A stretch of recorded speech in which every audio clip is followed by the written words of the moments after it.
The world superpower is shifting. The old giants, America and Europe, are locked in a trade war, whilst a new alliance is rising. Other countries are big abusers also. You know, it's not just China. China's an abuser, but the European Union is very, very bad to us. They treat us very, very badly. They don't take our cars. They don't take our cars at all. They don't take our farm products, essentially. They don't take very much. We have a $350 billion deficit with the European Union.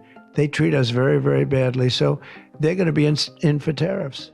This new alliance is called BRICS, consisting of countries like Brazil, Russia, India, China, and South Africa, which is a $27 trillion economic giant. The world in which Ghana exists today, as I begin this presidency, is not the same world in which we have lived under other presidencies. There are tensions and conflicts that have not previously existed between nations. These tensions and conflicts place pressure on alliances to decide where we will support. There's a seismic shift happening within the system of global economic dominance.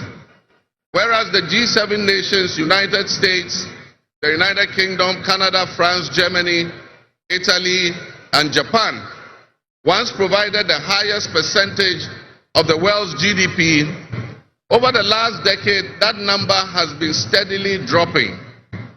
However, the combined total of the GDP of the BRIC nations, Brazil, Russia, India, China, South Africa, Iran, Egypt, Ethiopia, UAE, their GDP has been consistently increasing.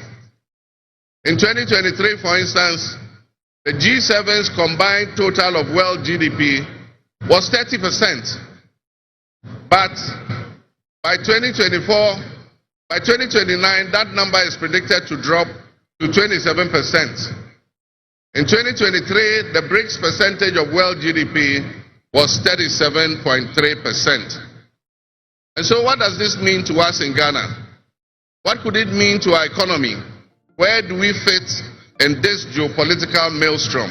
And now, Nigeria, Africa's largest economy, is also joining these ranks. And what does this mean for your wallet, your job, and the future of our beautiful African continent? Let's dive in. BRICS was born in 2009 as an economic experiment, and BRICS now controls 40% of the global population and 25% of the world's wealth. But this isn't just about size, it's about strategy. They've built their own systems, the New Development Bank, a $100 billion alternative to the IMF, funding everything from highways in India to wind farms in Brazil. No Western sanctions, no political conditions, just raw ambition. While the US slaps tariffs on European cars and steel, BRICS is signing deals in local currencies, bypassing the dollar. Russia sells oil in China in yen. India buys South African's coal in rupees. The message is clear: we don't need your values anymore.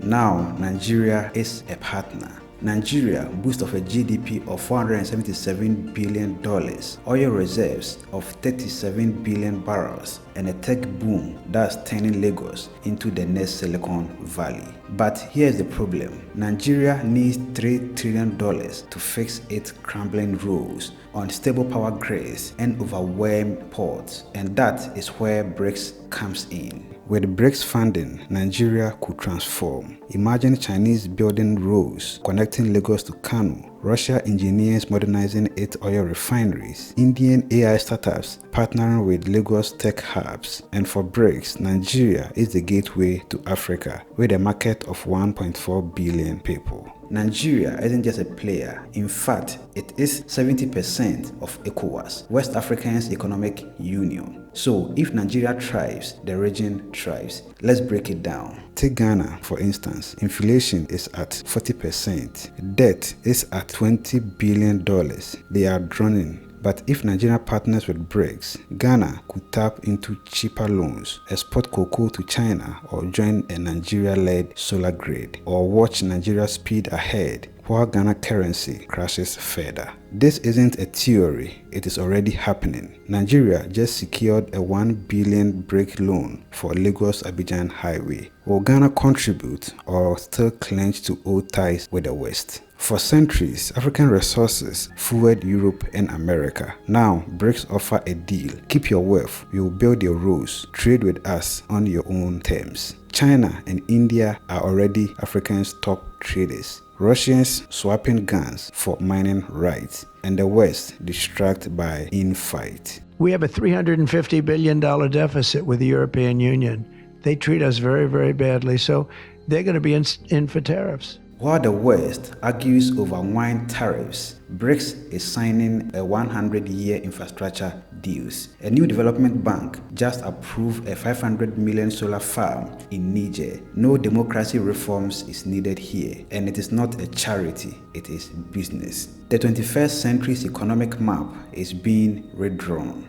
BRICS isn't a club, it is a revolution. And with Nigeria leading, West Africa has a choice. Unite and demand a seat at the table, or stay divided and watch the future pass by them. What will it be? Drop your thoughts below. And remember, this isn't just about nations, it's about your gas prices, your job market, and your future. And that is all for today's episode. Please subscribe and stay tuned for more informative videos like this. My name is Sheriff Haruna. Have a joyful life and see you in the next one. Mackerel.